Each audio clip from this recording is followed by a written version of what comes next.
तो दोस्तों आज की इस मूवी में आप देखोगे एक ऐसे हवसी लौंडे को, सिर्फ लौंडे को ही क्यों बोले, यहाँ पर लड़की भी कम नहीं थी। एक्चुअल में ये दोनों होते तो स्टेप सिस्टर और ब्रदर हैं, परंतु ये इतने सालों के बाद मिलते हैं और कभी भी एक दूसरे को देखा नहीं होता है। तो भाई साहब देखते ही इनके अरमान जाग उठते हैं, जिसके बाद ये लोग क्या क्या कैसे कैसे कहाँ कहाँ और किस किस पोजीशन में करते हैं, ये सब आप आज की इस मूवी में देखने वाले हो। तो चलिए ज्यादा देर ना करते हुए हम मूवी का एक्सप्लेनेशन स्टार्ट करते हैं। पर मूवी स्टार्ट करने से पहले ही आपको बता दूं कि मूवी थोड़ी सी सेंसिटिव है। हो सकता है कि तुम्हारा दिल दिमाग गुर्दा फेफड़ा या फिर गुप्तांग इस मूवी को ना झेल पाए, तो मेरे भाई इस मूवी को यहीं पर स्किप कर देना। वैसे इतना ज्यादा सोचने वाली कोई बात है नहीं, किसी राइटर के दिमाग में यह बात आई होगी तो किसी डायरेक्टर ने इसे डायरेक्ट कर दिया होगा, तो किसी बंदे को ये मूवी पसंद आ गई होगी तो उसने मुझे सजेस्ट कर दिया होगा, तो मैंने इसे एक्सप्लेन कर दिया। तो बस इसे एंटरटेनमेंट पर्पस के लिए ही लेना। खैर मूवी का नाम है ड्रिफ्टर और ये रिलीज हुई थी ईयर 2011 में। इसे डाउनलोड कैसे करना है ये मैं आपको थोड़ा सा आगे बताऊंगा। तो मूवी स्टार्ट होती है और यहाँ पर हम एक सन और उसके फादर को देखते हैं। दोस्तों हम आपको पहले ही क्लियर कर दें ताकि आगे कोई कंफ्यूजन ना हो, तो ये जो अंकल जी हैं ये भैया जी इतना भरे हुए हैं कि कुछ सालों पहले जब इनकी न्यू न्यू शादी हुई थी तो उसके कुछ सालों के बाद इन्होंने एक और कन्या से शादी कर ली थी, क्योंकि जो पहले वाली वाइफ थी उसे ठोक ठोक करके ये परेशान हो गए थे और इन्हें अपना टेस्ट बदलना था, जिस वजह से इन्होंने अपनी पुरानी खिचड़ी से डाइवोर्स ले लिया और नई बिरयानी से शादी कर ली। लेकिन इन्हें यहाँ पर अपनी पुरानी ही खिचड़ी से एक बेटा हुआ था जो कि है मैटी, और वो उनके सामने बैठा हुआ है। यहाँ पर ये बंदा अपने फादर से बहुत ज्यादा नफरत करता है, इवन वो उनके घर में तक नहीं रहता है। यहाँ पर उसके फादर उससे काफी इंसिस्ट करते हैं और अभी भी कर ही रहे हैं कि उस बात को इतने साल हो गए हैं, अब तो तुम हमारे साथ रह सकते हो, जबकि तुम्हारी मॉम तो अब इस दुनिया में ही नहीं रही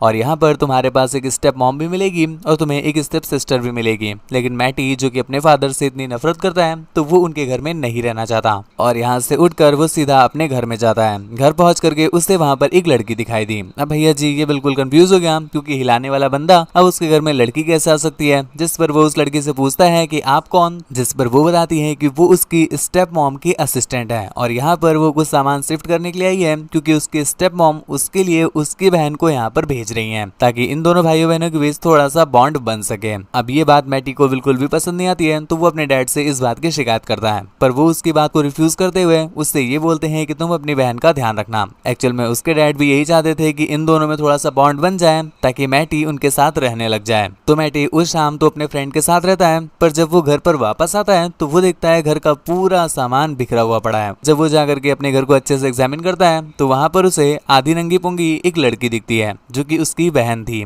अब भाई साहब मैटी कभी भी उससे आज से पहले मिला नहीं था और ना ही उसने कभी देखा था, ना ही कभी उससे कोई बात की थी, तो उससे कोई बहन वाली फीलिंग नहीं आती और यहाँ पर वो उसकी तरफ थोड़ा सा अट्रैक्ट हो जाता है। पर अगले ही पल वो खुद पर कंट्रोल रखते हुए अपने रूम में ही हिलाकर सो जाता है, जिसके अगली सुबह हम देखते हैं कि वो जल्दी उठ करके ब्रेकफास्ट करता है और जैसे ही उसे रियलाइज होता है कि वो कन्या जाग गई है वो जल्दी से वहाँ से भाग जाता है। एक्चुअल में वो उसके साथ कुछ भी बात नहीं करना चाहता था। खैर बेलेंडा को अभी तक ये बात समझ में नहीं आई है, तो वो मैटी को वापस कॉल करती है कि तुम इतनी जल्दी में कहाँ निकल गए, जिस पर वो कहता है कि मुझे ऑफिस जाना है और आज जल्दी बुलाया गया था, इस वजह से मैं जल्दी निकल गया। जिसके बाद उसी शाम को हम देखते हैं कि एक बार फिर से मैटी अपने एक फ्रेंड के साथ एक क्लब में जाता है और यहाँ पर मैटी का जो छोटा मैटी था वो एक लड़की को देख करके सलामी देने लग जाता है, जिस पर मैटी डिसाइड करता है कि वो अपने हैंडपंप को उसके ही झील का पानी पिलाएगा और इस चीज का जुगाड़ करने के लिए वो उसके पास चला भी जाता है। हालांकि उसका फ्रेंड उसे बोलता है कि भाई साहब ये पूरे क्लब की सबसे तगड़ी झील वाली लड़की है, लेकिन मैटी को गहरी से गहरी झील से भी पानी निकालना आता था।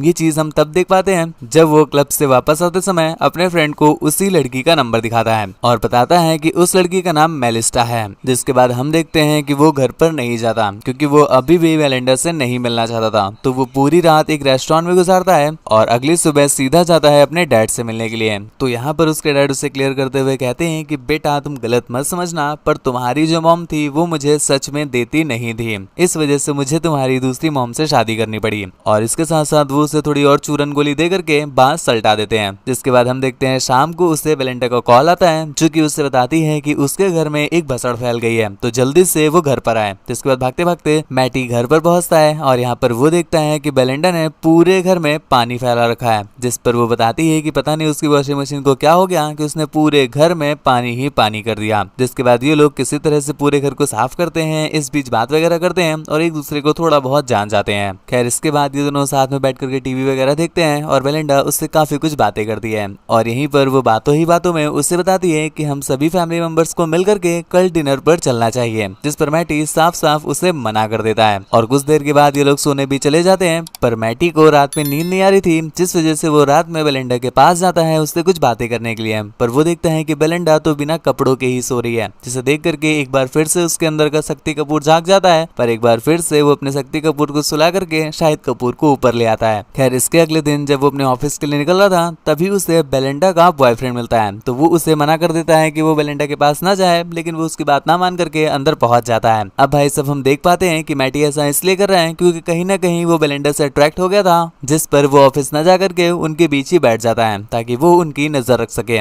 जिसके कुछ देर के बाद वो बेलिंडा से बोलता है कि चलो हम सभी लोग फैमिली वाला डिनर करने चलते हैं, जिस पर बेलिंडा उससे मना कर देती है क्योंकि दोस्तों अब उसका यहाँ पर मन लग रहा था। लेकिन मैटी तो जानबूझ करके उसे ले जाना चाहता था, जिसके बाद बेलिंडा नहीं मानती तो गुस्से में मैटी अकेले ही डिनर पर चला जाता है, जहाँ पर हम देखते हैं कि उसके डैड भी नहीं आते, बस उसकी स्टेप मॉम ही आती है, जो कि एक बार फिर से उसके सामने ज्ञान की खुदाई करने लग जाती है कि बाबू अब ये सब कुछ छोड़ दो, साथ में रहने लगते हैं वगैरह वगैरह। जिसके बाद वो घर पर वापस लौट आता है और हम देखते हैं साथ में दोनों एक बार फिर से टीवी देखते हैं और इस बार बेलिंडा उसकी ही गोद में सो जाती है। अब उसे अपने पास ऐसा सोता देख करके मैटी के सोए हुए अरमान जाग जाते हैं, जिसके बाद वो कुछ करता इससे पहले ही खुद को मनाकर घर से बाहर चला जाता है और पूरी रात बाहर काटने के बाद अपने ऑफिस जाता है तो ऑफिस में उसका मन नहीं लगता। तो वो डिसाइड करता है कि अब जब छोटे मियाँ की नींद टूट ही गई है तो उसे झील का पानी तो पिलाना ही पड़ेगा। जिसके बाद वो उसके झील का पानी का जुगाड़ करने के लिए सीधा मेलिस्टा के पास जाता है। यहाँ पर मेलिस्टा भी उसका वेलकम करती है, जिसके बाद पहले तो वो उसे ड्रिंक पिलाती है और उसके बाद न जाने कहां से और क्या क्या पिलाती है। और इनका ये तगड़ा वाला विलन कार्यक्रम पूरी रात चलता है, जिसके अगली सुबह हम देखते हैं कि मेलिस्टा अपना खा पी करके चद्दर वगैरह पोंछ करके वहां से चलती बनती है। खैर मेलिस्टा का कार्यक्रम तो पूरा हो चुका था, लेकिन हम देख पाते हैं कि मैटी अभी भी कहीं ना कहीं प्यासा रह गया था और उसे झील का पानी और भी ज्यादा चाहिए था, जिस पर वो रियलाइज करता है कि उसका हैंडपंप सिर्फ बेलिंडा के ही झील का पानी पिएगा और यही रीजन है कि उसने मेलिस्टा के झील का पानी पिया भी पर उसकी प्यास नहीं बुझी। जिसके बाद वो घर पर जाता है तो यहाँ पर हम भी नोटिस करते हैं कि बेलिंडा जो कि उससे एक दिन और पूरी एक रात नहीं मिली थी तो उसकी प्यासे भी अब बढ़ गई थी। जिसके बाद ये दोनों स्टार्ट तो बातों से करते हैं परंतु खत्म पता नहीं कहां से करते हैं और उनका ये जो तगड़ा वाला गपागप है ये पूरी रात चलता है। जिसके अगली सुबह जब वो सोकर उठता है तो उसे एक लेटर मिलता है।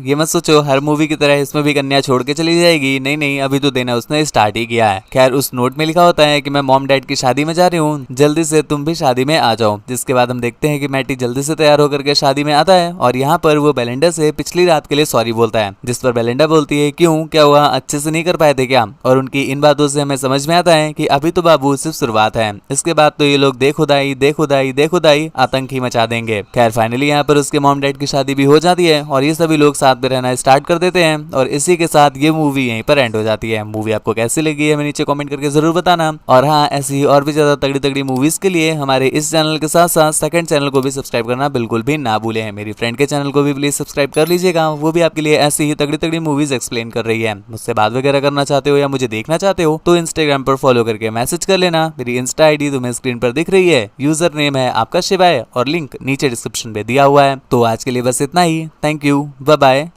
मूवी डाउनलोड कैसे करना है ये तो बताना भूल ही गया, डिस्क्रिप्शन में जाओ वहां पर मेरे टेलीग्राम चैनल का लिंक दिया होगा, उसे ज्वाइन कर लो और वहां पर आपको सभी मूवीज के लिंक प्रोवाइड कर दिए जाते हैं और लिंक वो भी ऐसे कि बस आप एक क्लिक करके ही पूरी की पूरी मूवी डाउनलोड कर पाओगे। तो आज के लिए बस इतना ही, thank you, bye bye, signing of.